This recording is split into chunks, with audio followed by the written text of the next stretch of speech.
So today we have come here to Spain, and there are so many other Spanish Sahajogis here, and you all have met them. By that, they are very much strengthened in Sahajoga. That they feel that they have brothers and sisters all over the world. Because in Spain there are very few Sahajogis, and they feel quite lost because they are so few. But by your coming here, it is a kind of a one hand helping another hand. Now Spain is developing materially, and it is this time they have to be careful. They need not go all the way to the overdeveloped state and then suffer. And that suffering should not become a kind of a punishment to them, like in many affluent countries. Because as materialism grows, it tries to overpower human beings. But if after realization the materialism starts growing, you master the matter, then matter doesn't sit on your head. Because with realization you have discretion. And actually materialism is to be understood through Lakshmi Tattva, Lakshmi principle. If you develop the wisdom in Sahaja Yoga, then you understand how far to go with materialism. Matter is for you, you are not for the matter. Now I'll tell you gradually how matter sits on our head. Before realization, first we start using the matter for our comfort. Through science we develop ways and methods by which we develop a life which gives you more comfort. In the beginning it is all right that we get sufficient food, a proper house to live in. But by that time we have already become the slave of the matter. But matter is a dead thing. We just change the forms of matter from dead to dead. But we cannot do any living work. Now this matter starts giving us habits. Then we cannot get out of those habits. And gradually we start becoming slave of matter. It does not go that far. Now if you have too many machineries, you produce things out of proportion.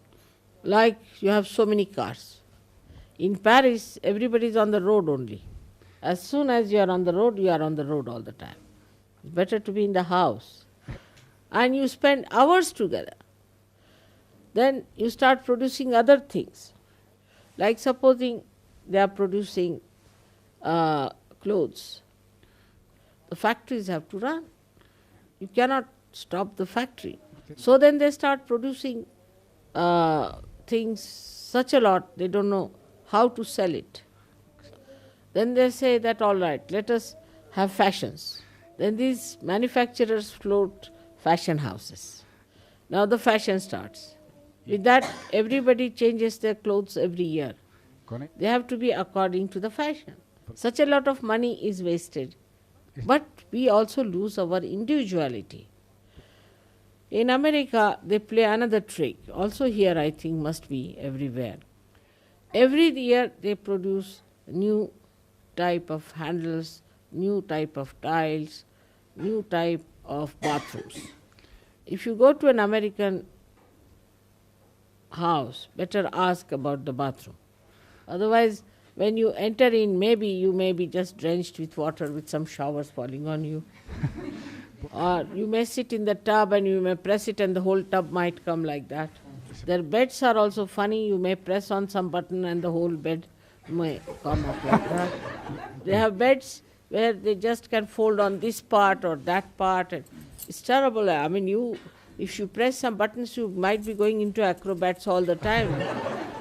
There's no need to do all that. But when you have out of proportion machineries, then you have to do it. But that is how you become slaves of these entrepreneurs. But in Sahaja Yoga, when you come in, you know how to do living work. Like in the affluent countries, they use seeds which are hybrid.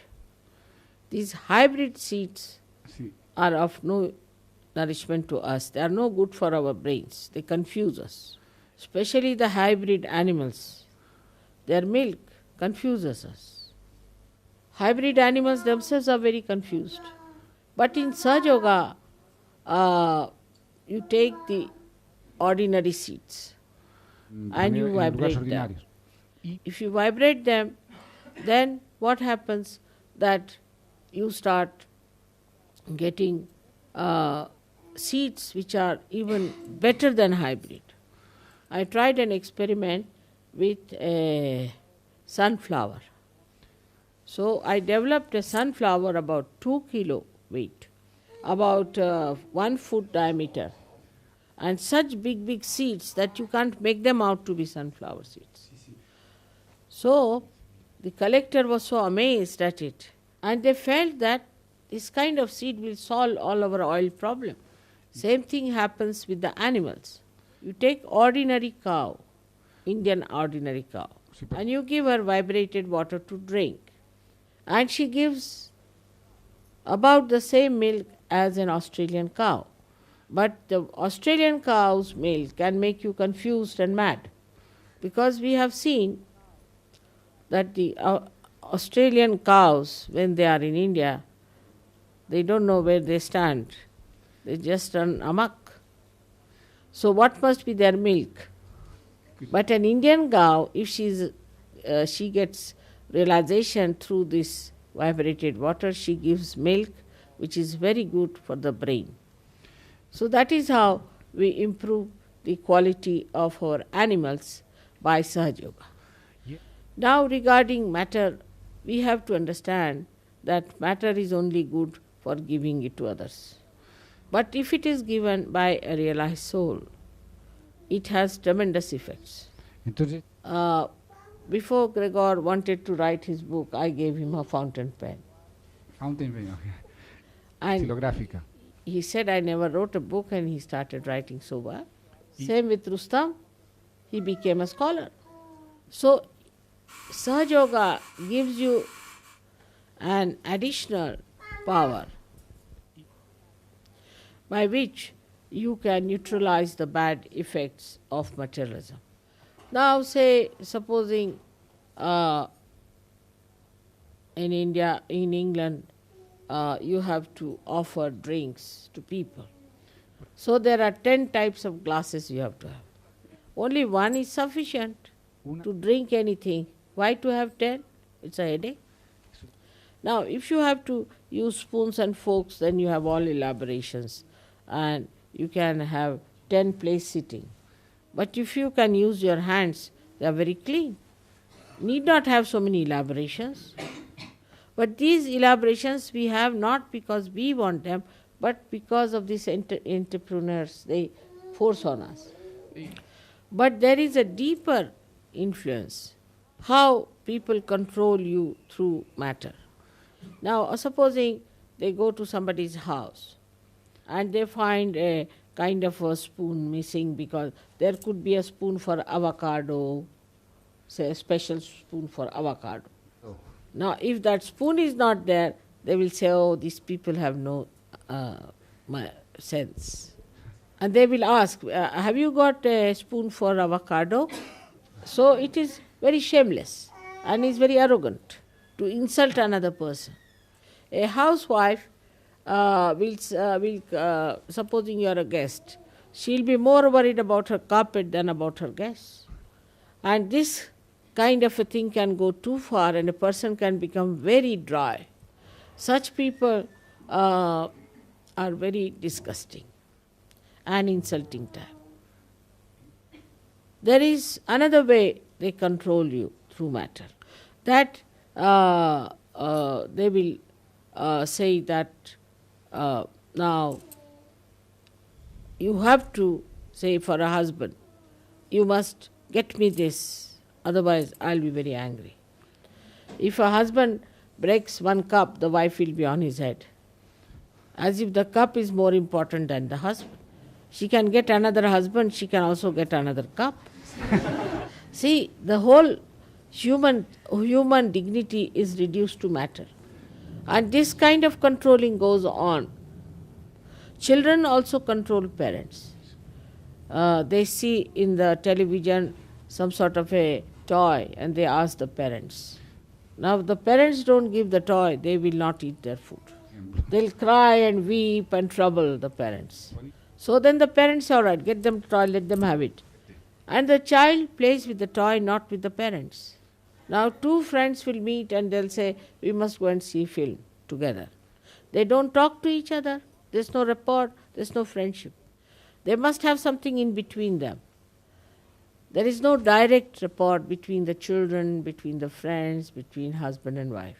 Matter is to beautify your life, not to make it ugly and create problems between each other. Now the French will not like English because they use their fork and knives in a different way. And English think no end of themselves because they know English language. All this kind of nonsensical feelings come in through this kind of materialism. And we are no more collective. And the collectivity gets lost. But then we find out wrong methods to get into collectivity. Like we take to alcoholism, because after alcohol we feel abundant and we can laugh and enjoy together. So otherwise, if not, we go for holidaying. All the women must show off their body to attract the attention of men. Men must show off their bodies to attract the attention of women. But no one knows no one. It's a joyless pursuit.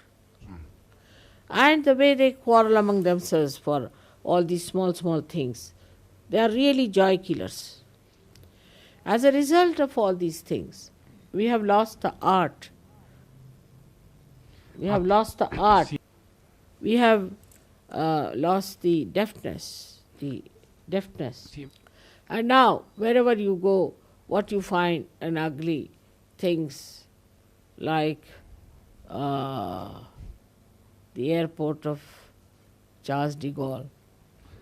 It looks like a factory, or I don't know how you feel in that place. There's no coziness in the household. The house is so bare and so insipid, and the people are so dry and stupid. There's no joy in the family, so also the children run away from the houses at the age of 18 or 16, whatever may be. So instead of human beings, we start creating robots, you see, controlled by entrepreneur. This is the situation. That's why you play into the hands of all kinds of things like psychologists, like Freud. Any new idea comes in, they jump at it. And that's how they suffer. Result is they have got AIDS now. There's no logic in their heads. They don't understand that this is just exploitation. After Sahaja Yoga, you do understand this is exploitation. Now they have plastics and nylons, and they don't know what to do with the plastic, how to get rid of it. Then they have acid rains. And the trees are affected by that. Now in Switzerland, which is such a corrupt country, I should say, it is taking the money from, corrupt money from every country, who are absolute materialists, are suffering from this acid rain. Most of their trees are destroyed. And they have avalanches, all these big mountains that they have. The ice starts flowing downward because nobody can hold it. And now there are floods. The nature starts acting. So whether they progress outward in this wrong direction, or they try things inwards like Freudian methods. Both are dangerous and are destructive. And in this destruction, who are lost are the people who are innocent. So one has to develop that wisdom within oneself, that we are human beings here, part and parcel of one whole. And only the human beings can get self-realization and can feel that oneness. And such a personality is a satisfied personality. They do not try to exploit other countries, other people. They live satisfied with themselves. They enjoy their compassion and their generosity. They open their houses to everyone. They open their hearts to everyone. They make their houses beautiful for others, not for themselves. We were first in London in a country house, and there were other 6 houses. They were quite rich people living there. Every Saturday, Sunday, the poor husband had to mow the lawn, and wife would stand up, telling him, "You do it better." And he used to polish all the brass, you see. Same with his wife. And not even a rat would enter that house. And they were surprised that in our house there were so many people coming. And they came and saw our house and surprised that our house was so beautiful and so neat and clean. I told them that if you really have a beautiful house, even children don't want to disturb it. They treat the house like a temple. But if you do not make the house beautiful and acceptable to others, then you are only busy cleaning for yourself all the brass, all the crystal, all the glass, everything yourself. And what is the purpose? Then Monday you are again tired, sitting very tired. But if you had kept the doors open to others, they would have enjoyed. Then it had some purpose. So purposeless life is absolutely joyless. That is the problem, is that people get exhausted for nonsensical things. If one spoon is lost, they will just die 10 times.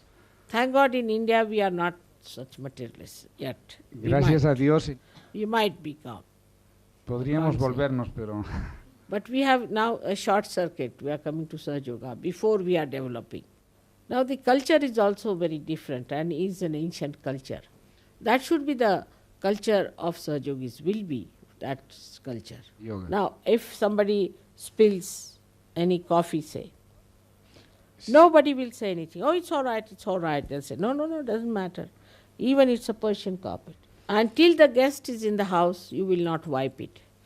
Even if children break something, we don't punish them that you have broken this and it's very wrong, you have broken that, nothing of the kind. It's all right, you be careful, that's all.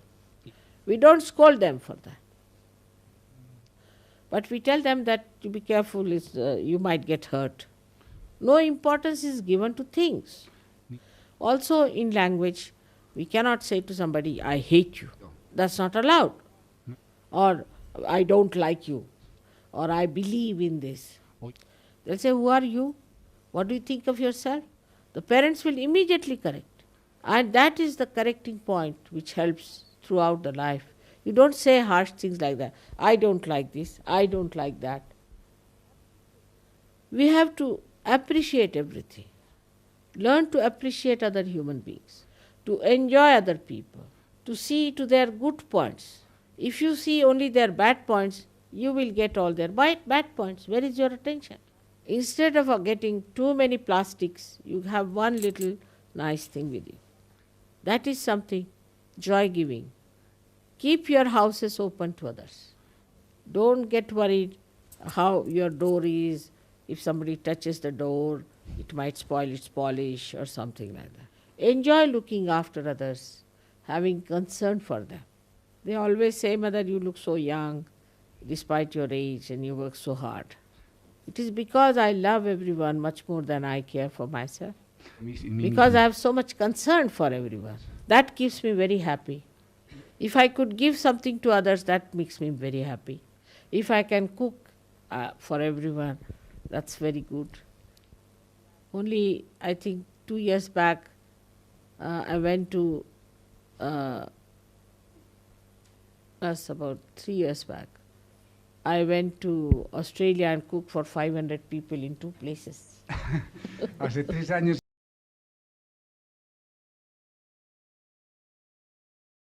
And enjoyed really seeing them enjoy my food. It was such a joy-giving thing. The greatest joy is in giving others. As soon as this attitude changes, you'll be amazed the materialism will be at your feet. Because in Sahaja Yoga, it works that way.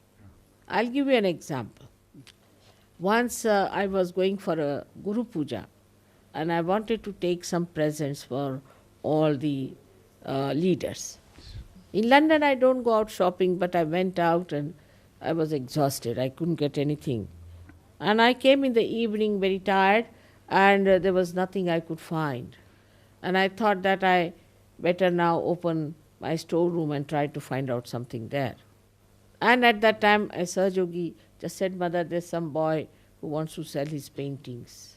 I just came rushing down. And he had beautiful paintings with him at a very reasonable price that I could afford. And they were exactly the number I wanted. So I bought them. And you know, in one of the Guru Pujas, I gave beautiful paintings to everyone. This time I had no time to buy any presents for the leaders. I was going to France and here. I thought I must have something, and now what to do? I have to take something for Jose Antonio and also for Patrick.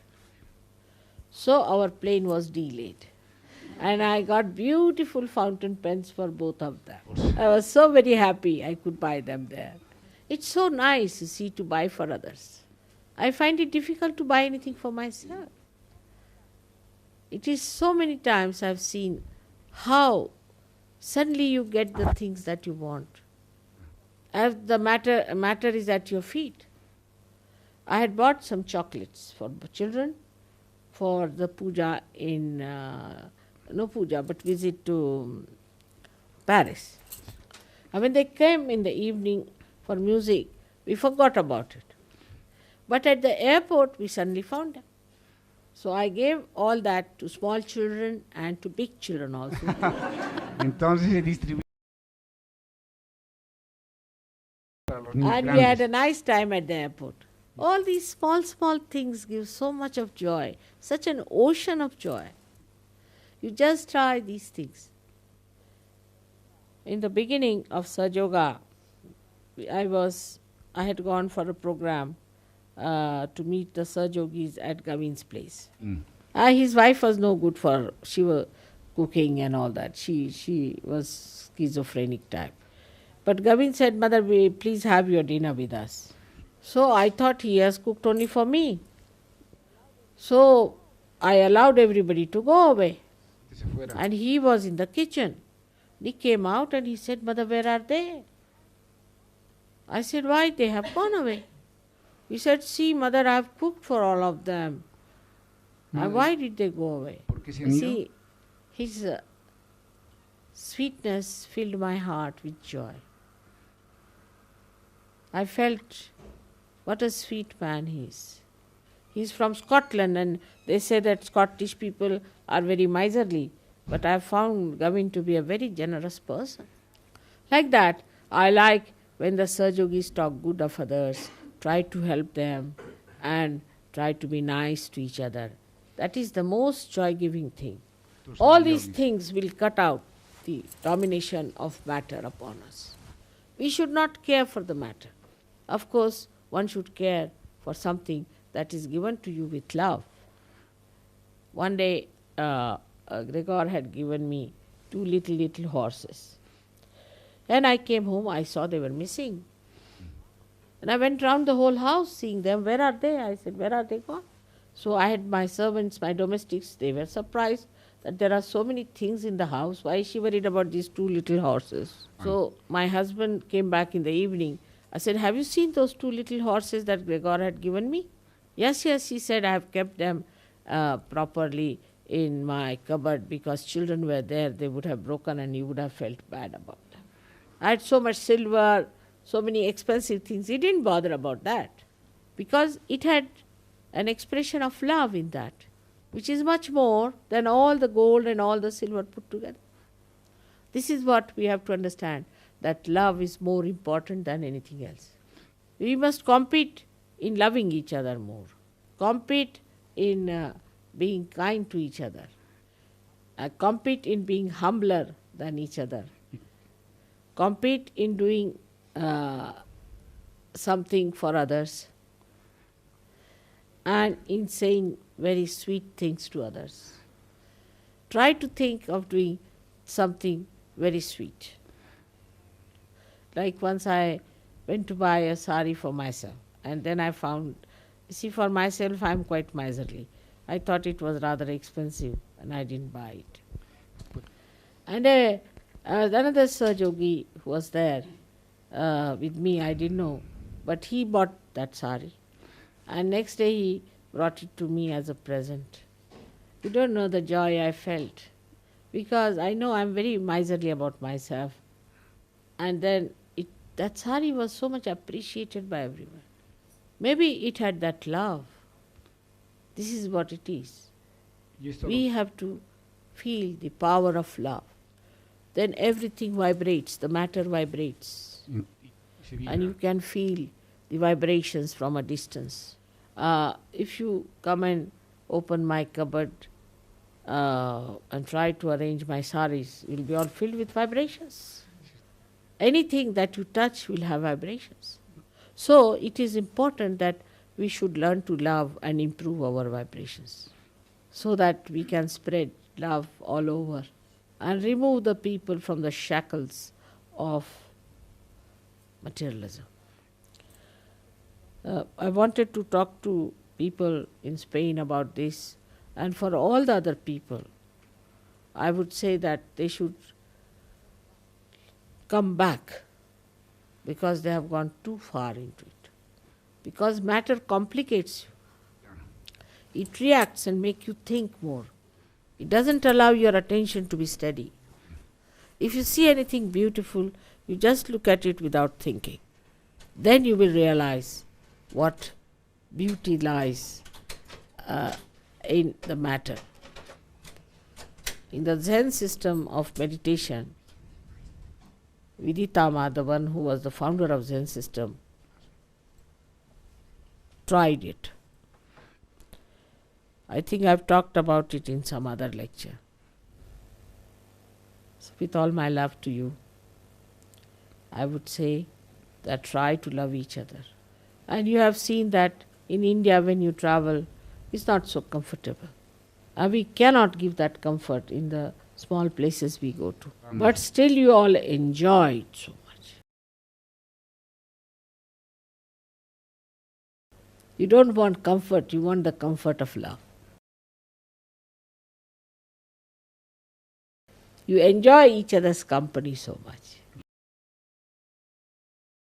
And that overflowing love of your host country, that is India, Indians, that is the sign of good Sahajogis.